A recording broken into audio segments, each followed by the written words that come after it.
Hi, my name is Kritarth and I'm here from Group 6 and I'm going to tell you about our SDG 16 and the problem.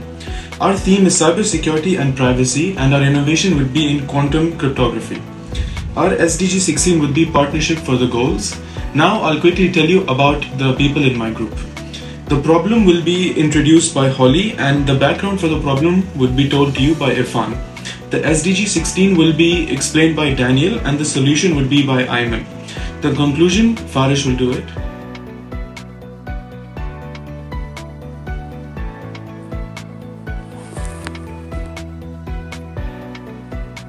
In today's world, our cybersecurity system facing several critical challenges and problems.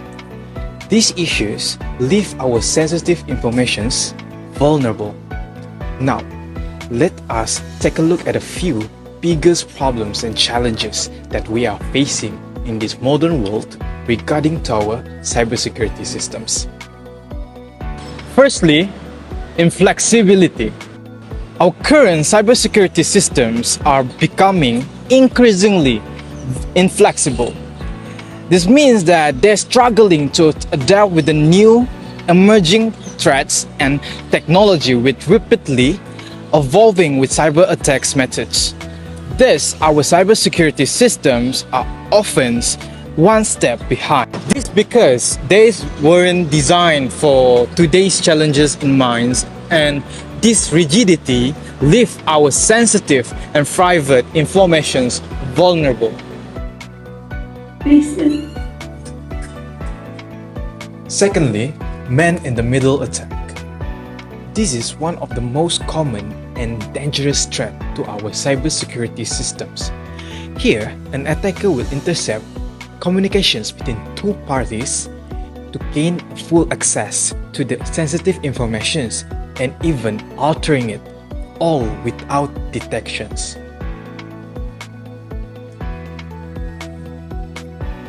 Last but not least is lack of proven security. Because many of the classical encryptions are rely on mathematical complexity to keep their data safe. But unfortunately, many of the systems are lack of comprehensive mathematical security proofs.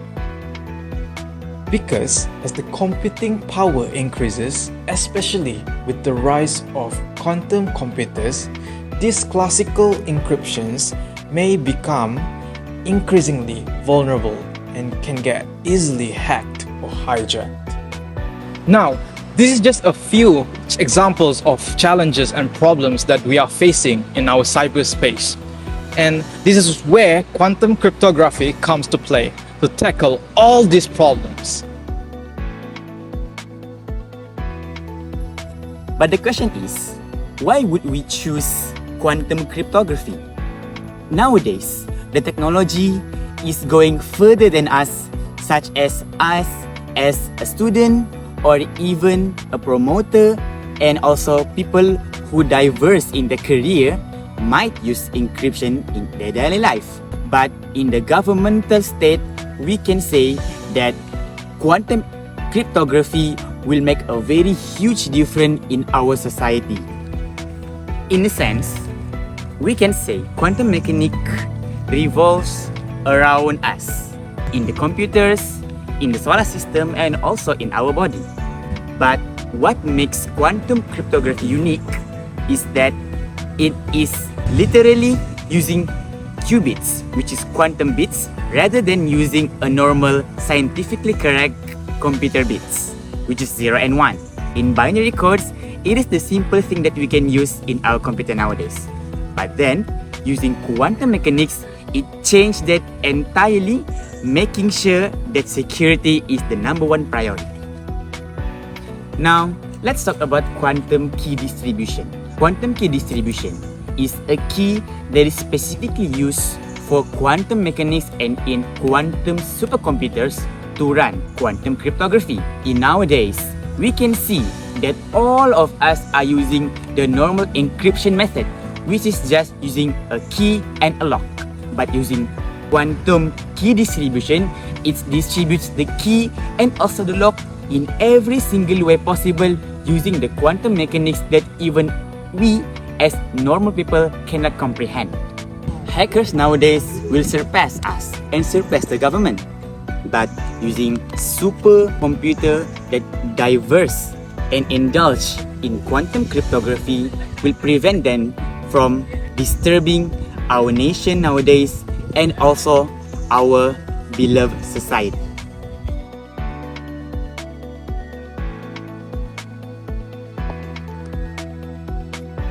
As we all know, SDG 16 refers to peace, justice, and strong institutions. But what does it really mean? It actually means promote peaceful and inclusive societies for sustainable development and provide access to justice for all and build effective, accountable, and inclusive institutions at all levels. Now, I will explain how SDG 16 related to our innovation, which is quantum cryptography. Firstly, from the aspect of peaceful societies, with the usage of quantum cryptography, there won't be any data breach in the country.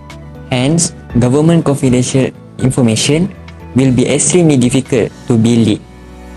Therefore, crimes related to data breaches such as identity theft and data selling will be eradicated. The implication is the society will feel safer because their privacy is protected, and there will be less conflict when the society feels safe. Now we move to the second aspect, which is access to justice. Quantum cryptography offers a secure method of communication by utilizing principles of quantum mechanics to ensure data integrity and confidentiality. This technology can greatly enhance access to justice in many ways. One of the ways is provide access in remote areas.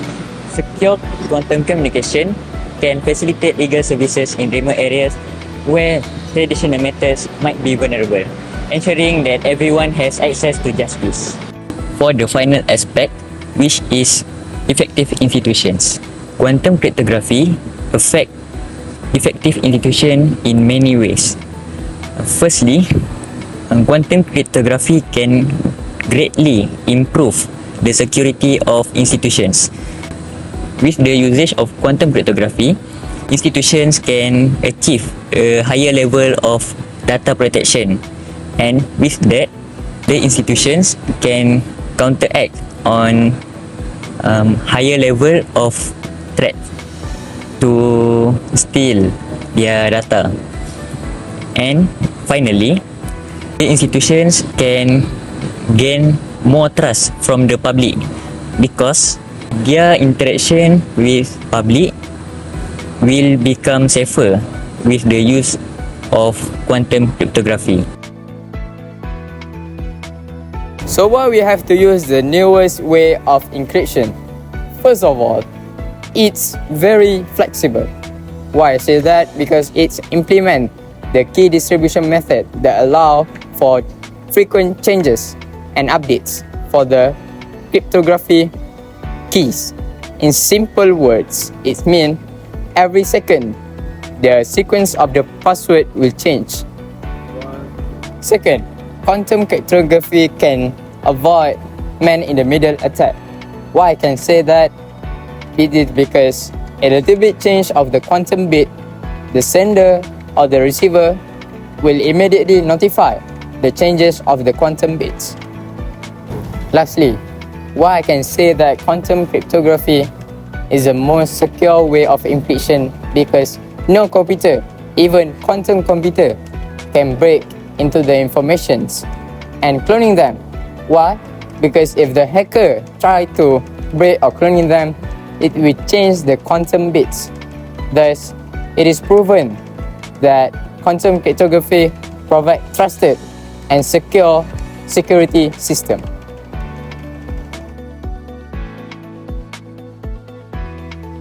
Okay, so with me is Sir Afnan. We will be talking about what is cryptography and how does this help us in our daily life. So, Sir Afnan, welcome to our interview today. So, I would like to ask you, what is your opinion on cryptography in our daily life? Okay, so of course, when we want to give opinion about something, you need to understand first what it is, right?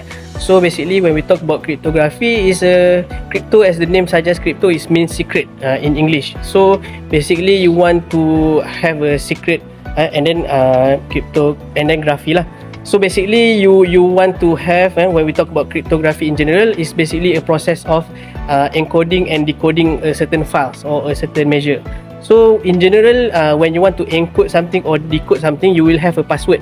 But when we are using cryptography, you are lending from cryptocurrency the method, which is it will have a certain or a specific key in order to unlock or in order to lock that particular files. So that's what I think about cryptography in general lah. Thank you, sir. So next question is, after we know what is cryptography means, how do cryptography is used in our daily life to protect us from the dangers of internet nowadays? Okay, so in order to answer that, of course, we need to understand how cryptography works in general. So when you want to send a file or send something to the receiver, there will be a unique key. So only two person will know the key, which is the giver and the receiver. So in that's the case, meaning that only two person will know, meaning that it will be more secured rather than people can guess your password or something like that. Those are what we call as the centralized system. So cryptography, it works in this decentralized or peer-to-peer. So only two person will be involved. Then how does we want to use this principle in our real life? So for example, if let's say you want to do a money transaction, instead of just sending your what we call the screenshot of your purchase in the WhatsApp and give it to the receiver, maybe you can use the cryptography in order to send the file more securely. Or maybe if you want to receive a national secret, for example, so rather than so many people can guess the password, you can use the cryptography as a means that only one person will know the how to lock, and then another person will know how to unlock. So it makes more secure in our daily life lah. Yes, I think that is a very good point when we are dealing with cryptography, because nowadays we can see that so many people are being hacked in our community. So for that, what do you think the future of cryptography will look like in maybe like 10 years or 15 years after this? But of course, when we talk about cryptography, it is a relatively new technology, right? Of course, there are not so many implementation yet, but in terms of improving our day life and also how improve in the technology itself. For example, we can replace the concept of password completely. Password is basically encryption, where you just shake around the placement of your password, making it secure, quote unquote. But if we are using cryptography or cryptocurrency, doesn't matter, cryptography, it will make it much more secure, because only two people on this earth will know the password, which is you and also the ones that will receive whatever files that you are sending. So making the term of security too much more complex, and also cryptography works around cryptocurrency. So meaning that in terms of how to breach or how to hack the into this cryptography will be very, very difficult, because they needs a lot of things and also a lot of experience in order to hack into the system, rather than creating a password and then you can take a guess, or using AI nowadays to guess what will be the password. So password is just combination of letters. Crypto is something different, because it can be in the key can be in many ways. Can be in a simple 1 2 3, can also be in hexadecimal, can be in binary, and depend on the two person receiving and sending the files. Okay, thank you, sir. So I think that is all for our interview for today. We hope the best for the cryptography in the future of us. Thank you. Okay guys, now I'm here with Arif Atta from ES7. Okay bro, I want to ask you a few questions. The first one, do you feel safe when you're using your WhatsApp? Yes, I feel safe actually whenever I'm using my WhatsApp. Why? Because I think that WhatsApp has a very good description for the users. That's a good answer. And the second and the third one, how do you keep your social media safe? I mean your privacy and so on. Personally, let's give an example for my Instagram. I will set my Instagram account as a private account so that only people that I give the access that they can see what I'm posting about. And then I'm also gonna use the two-step verification method whenever I try to log in my social media account to the other devices.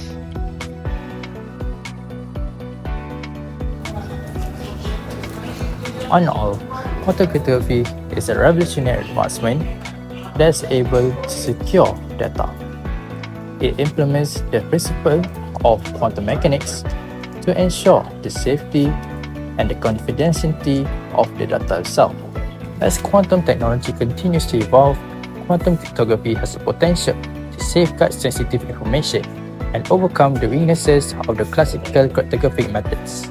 And so, the widespread implementation of this technology is especially important.